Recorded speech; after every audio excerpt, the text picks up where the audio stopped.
Welcome! In front of me is a NOKIA 2.4 and today I'll show you how to insert SIM and SD card into this phone. Now before we get started, we will need a SIM eject tool, as I have one right over here. So you can find it somewhere in the box, or you could also use a paper clip, straighten out one on the ends, and it should work just as well. So once you got that, just pop out the tray, which is located on the upper left side of the device right over here. As you can see, once you push it in, the tray will pop out. And once you take it out, you have space for 2 different SIM cards and 1 SD card. So I'm gonna place one of each,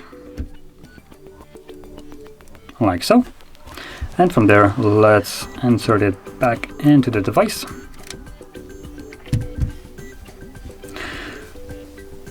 And from here you can see that the SIM card is working based on the fact that it's requiring the SIM card pin. So I'm gonna insert that.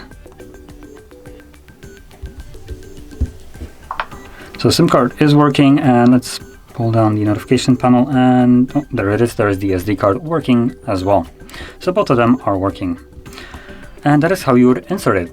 And if you found this video helpful, don't forget to hit like, subscribe, and thanks for watching.